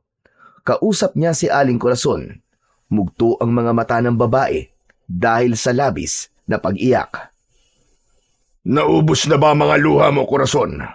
Kaya tumigil ka na sa iyong kakaiyak. Ilang beses ko bang sasabihin sa iyo na ayoko magpakasal sa iyo, Kapoldo? Sabi ko nga sa iyo, sa lugar na ito, ang bawat sabihin ko ang batas. Hindi nga kita mahal. Ang ikinakasal ay yun lamang mga taong nagmamahalan. Dito sa gubat, Corazon, ay sapat ng isa lang ang nagmamahal para ikasal ang dalawang nilalang. Mahal kita, Corazon. Yun ang nararamdaman ng puso ko. Maniwala ka sa akin. Mas mainam na gawin mo na lang ang gusto mo sa akin. Gamitin mo ang katawan ko. Pagsawaan mo ko. Hindi ako tututol. Pero pagkatapos nun ay pakawalan mo na ako. Mas gusto kong bumalik sa anak ko. Naghihintay siya sa akin. Hindi maaari yun. Ayokong angkinin ka ng sapilitan. Isa pa, kung ang anak mo lang ang iniisip mo, pwede ko siyang ipakuha upang dalhin dito para makasama mo. Hindi. Ayoko. Wag mo siyang ipapakuha. Hayaan mo na siya.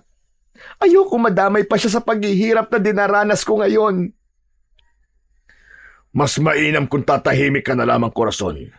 Dahil sabi ko nga sa'yo, ay wala ka na magagawa.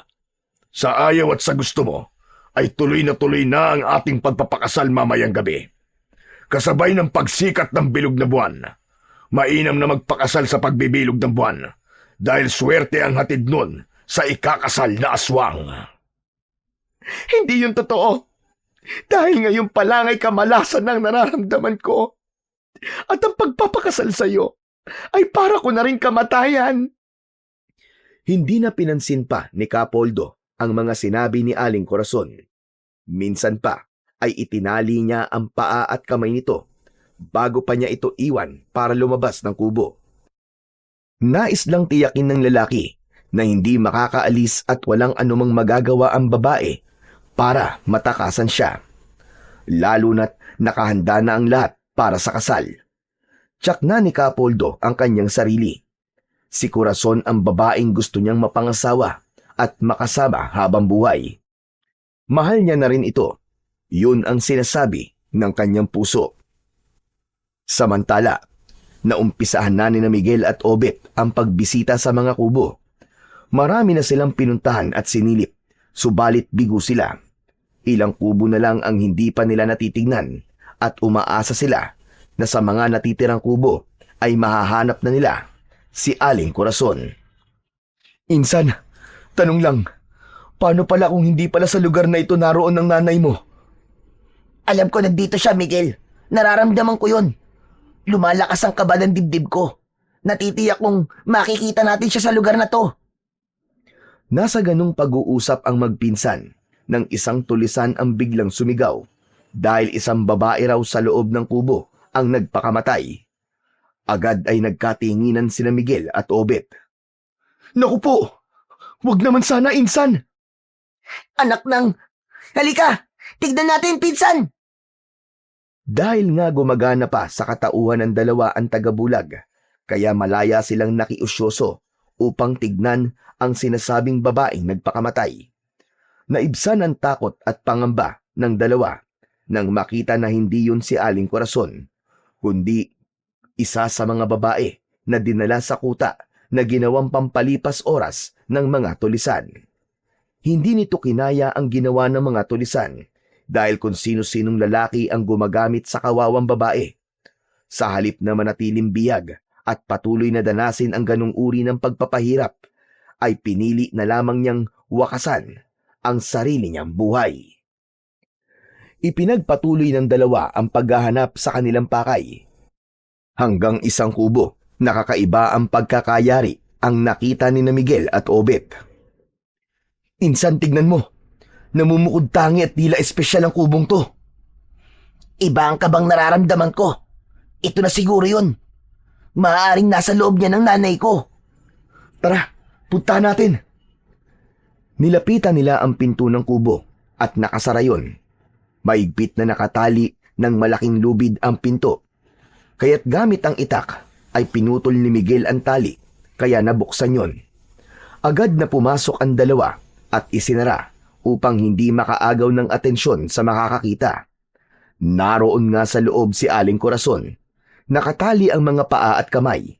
May takip din ang bibig nito upang hindi makasigaw. Dahil hindi nakikita ni Aling Corazon sina Miguel at Obet na pumasok sa kubo, kaya lalong sinidlan ng takot ang babae. Nakita niyang bumukas ang pinto at sumara, subalit walang sino mang pumasok. Upang matapos ang pagtataka nito, ay nagsalita na si Obet.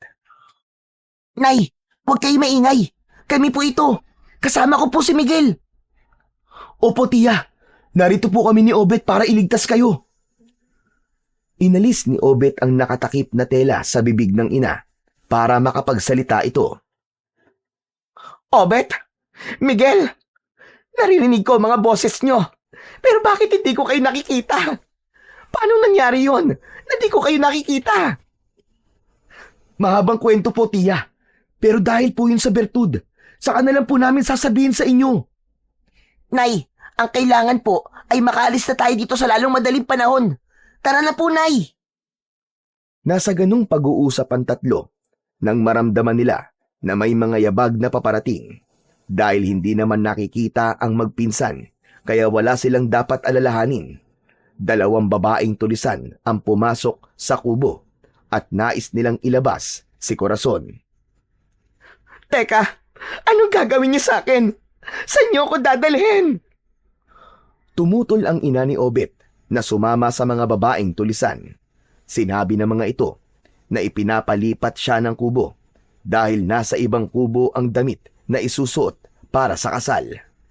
Kailangan ng bihisan at maigayak si Aling Corazon ayon sa utos ni Kapoldo. Dahil hindi maaaring tumutol ang babae, kaya pumayag na lamang siyang ilabas ng kubo at ilipat ng lugar upang doon ay bihisan. Nakasunod lamang sa kanila ang magpinsan.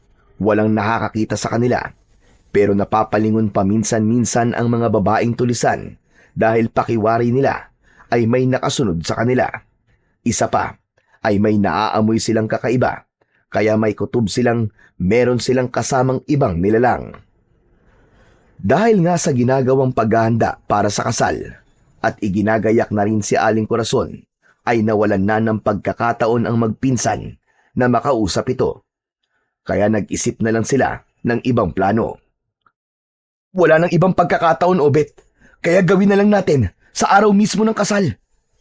Yun nga rin ang iniisip ko, Pinsan. Pero tiyak namang bago pa ang mismong oras ng kasal, ay baka iwan nilang nag-iisa sa kubo si nanay. Yun na rin ang magiging pagkakataon natin para itakas siya.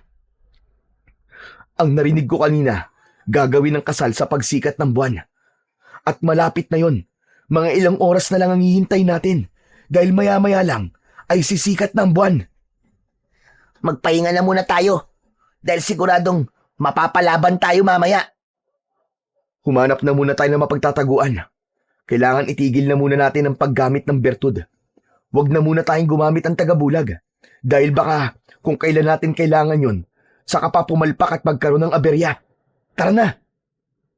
Kaya naghanap na mapagkukublian ang dalawa upang doon ay magpahinga at hindi na muna gamitin ang tagabulag. Maghihintay na lamang sila ng takdang oras. Sa bahay naman ni na Lolo Teban ay balisa ang matandang lalaki para sa mga apo na alam niyang nasa gubat para iligtas si Aling Corazon. Gustuhin man niyang sundan ng mga ito, kaya lang, dahil gabi na at sadyang malabo na rin ang kanyang paningin, alam niyang delikado para sa kanya. Kung kaya ang tanging magagawa niya at maitutulong ay ang manalangin sa may kapal para sa kaligtasan ng mga apo at ng kanyang anak, para magtagumpay sila na maiuwi si Aling Corazon. Sumilip na ang maliwanag na buwan. Abala na ang mga tulisan para sa mahalagang okasyon na mangyayari, ang pagpapakasal ng kanilang lider sa babaeng natipuhan ito. Tumunog ang tambuli na hinipan ng isang tulisan. Yun ay pagbibigay hudyat na nalalapit na ang hinihintay nilang sandali. Matutupad na ang pangarap mong kasal, Kapoldo. Nasasabik na rin ako, Alvaro.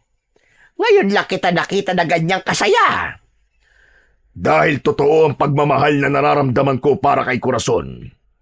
Kahit hindi pa niya ako gusto. Pero alam kong magbabago yon sa oras na makasal na kami. Magiging masaya kaming dalawa. Samantala, ng mga pagkakataong yon, ay kausap na ni Aling Corazon ang magpinsan. Nakakita sila ng tiyempo na makapasok sa kubong pinagbihisan ng babae dahil iniwan siya ng mga babaeng tulisan. Nakasuot ng kulay puti at mahabang bestida ang ina ni Obet na gagamitin sa kasal. Hindi pa ginagamit ni na Miguel at Obet ang tagabulag, kaya nakikita ni Aling Corazon ang dalawa. Imposible! Totoong kayo nga pala yung kausap ko kanina. Opo, Nay. Gumagamit lang po kami ng tagabulag. Dahil po yun sa bertud ng puting bayawak. Ibinigay po sa amin. Ito na po ang tamang oras para makaalis po tayo sa lugar na to, tiya. Hindi kayo dapat makasal sa pinuno ng tulisan. Oo, Miguel. Kahit na sa panaginip, ay hindi ko gugustuhin magpakasal sa pinuno ng tulisang aswang. Walang magandang mangyayari sa buhay ko kapag nangyari yon. At hindi rin po ako papayag na magkaroon ng amain na aswang. Saka malamang kayo rin po, Nay. Gagawin din po kayong aswang. Kaya tama lamang na hindi matuloy ang pagpapakasal ko kay Capoldo. Pinsan, anong gagawin natin? Hindi tayo dapat magsayang ng oras. Tama ka. Kailangan na muna natin gamitin ang bertud ng puting bayawak. Ang magkaroon na uli ng bisa ang tagabulag sa ating katawan, Obet. Para malaya tayong makakilos. Saglit na lumayo ng bahagya ang magpinsan. Naghawak kamay sila at ipinikit ang kanilang mga mata. Saka nagtagpo ang kanilang isipan upang magkaroon ng bisa sa pagkatao nila ang tagabulag mula sa bertud ng puting bayawak. Kitang-kita naman ni Aling Corazon ang pagbabago ng itsura ng dalawa. Nagkulay puti ang katawan ng mga ito hanggang sa ganap na niyang hindi makita. Subalit naririnig niya ang galaw at ang pagsasalita ng mga ito. Kailangan lumabas na natin ang kubong to, Tiya Corazon. Inay, humawa ka sa akin at takpan nyo ng tela ang inyong ulo. Kahit hawak ni Obet ang kamay ng ina, hindi tumatalab dito ang tagabulag, kundi tanging sa kanilang magpinsan lamang. Lumabas na sila ng kubo upang itakas nila si Aling Corazon. Alam nilang hindi magiging madali ang kanilang gagawin. Muling tumunog at humudyat na ang tambuli. Pagpapahiwatig na dapat nang simulan ang seremonyas ng kasal. Naroon na sa lugar ng kasalan si Capoldo. Bihis na bihis ang pinuno ng mga tulisan. Nabibihisan ito ng kulay puting kasuotan. Pinuntahan na ng mga babaeng tulisan ang kubong kinaroroonan ni Aling Corazon. Ngunit ganun na lamang ang gulat nila nang wala na sa loob ang babaeng ikakasal. Napasigaw ang mga babaeng tulisan at agad na nagsilapitan ang mga lalaking tulisan sa pinag-iwanan dito.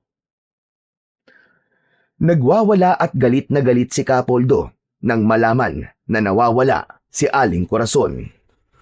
Kumilos kayo, mga inutil! Hanapin niyo si Corazon. Tsak na hindi pa siya nakakalayo dito. Mga wala talaga kayong kwenta. Mga wala silbi. Hindi man lang niyo nakita ang pag-alis niya. Dahil sa takot ay nagkanya-kanya ng kilos ang mga tulisang naroon upang hanapin ang babae.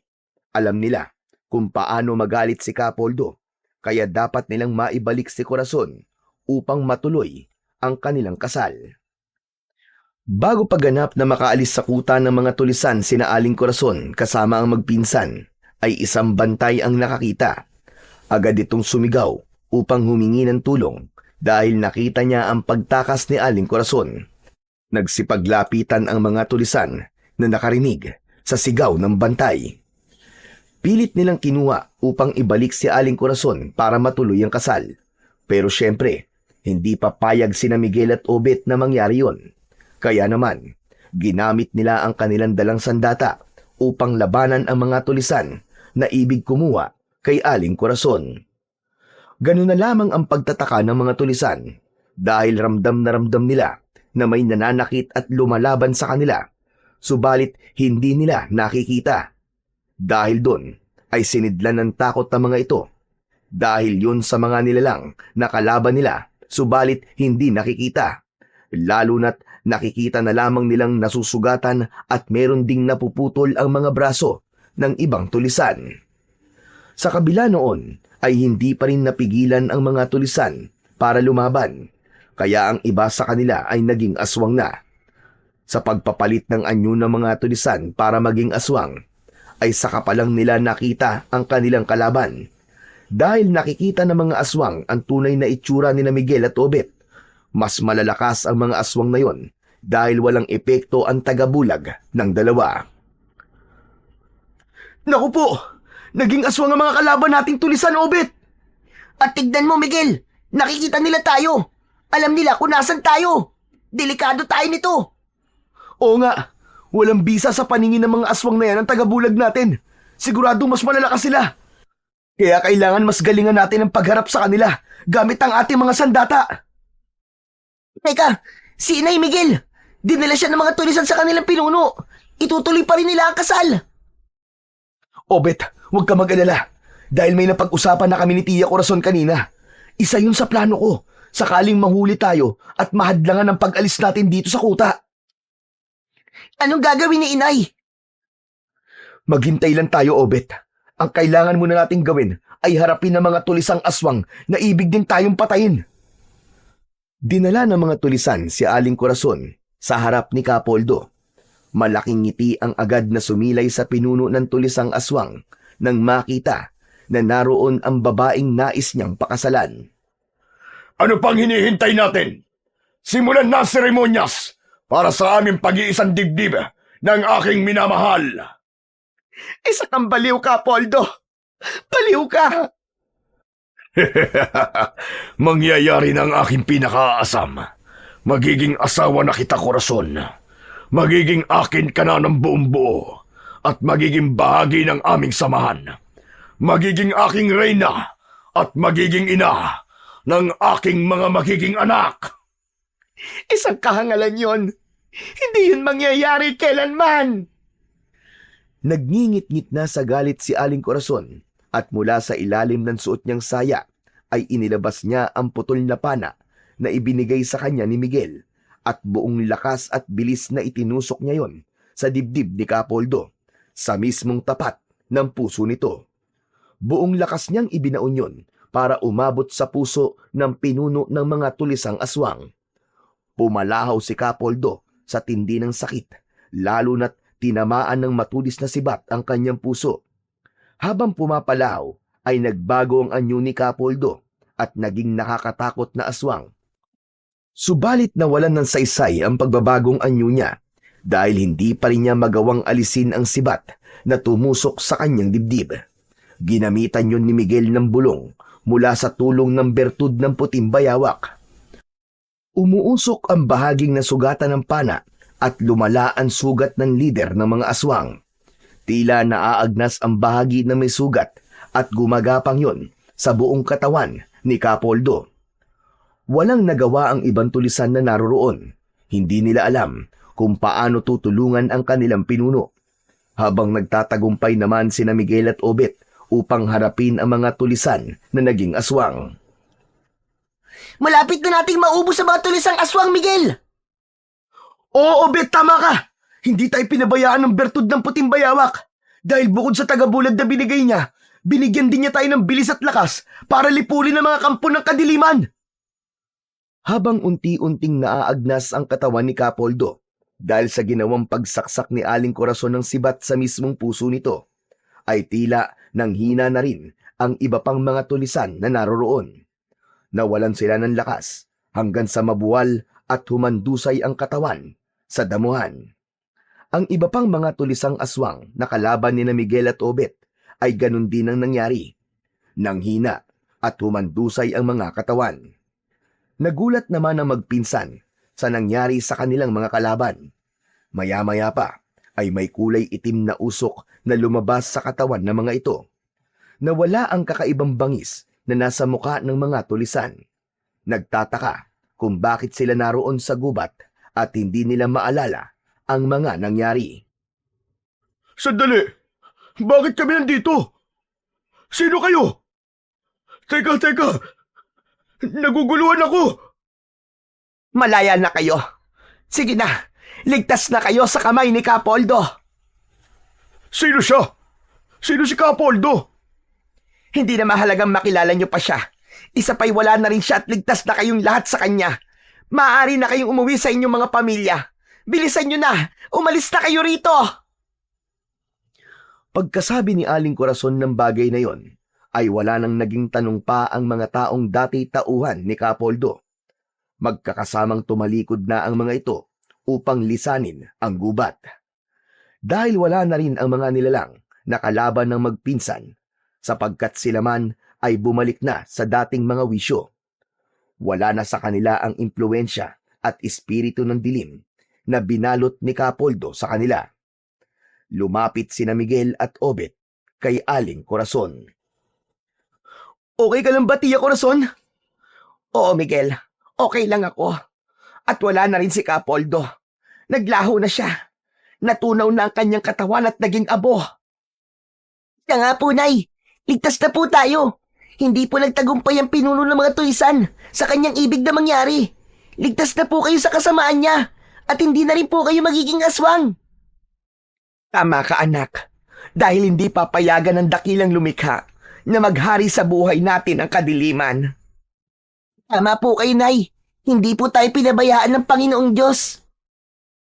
Panginoon, maraming salamat po at di niyo po kami pinabayaan at binigyan niyo po kami ng mutya sa pamamagitan po ng puting bayawak. Maraming salamat po, Panginoon. Nilisan na ng tatlo ang madilim na gubat. Subalit ang kanilang paglalakbay papauwi ay natatanglawan lamang ng liwanag mula sa bilog na buwan. Tapos na ang dumating na dilim sa kanilang buhay. Ngayon ay natatanglawan na ng buwan ang kanilang maliwanag na bukas. Ganap na ring makakalaya ang Baryo Dalupihan sa kadilimang hatid ng grupo ng mga tulisang aswang. Sa buhay natin sa mundo ay bahagi na ng ating pakikipagbaka ang iba't ibang hadlang at dumarating din sa madilim na bahagi ng ating buhay.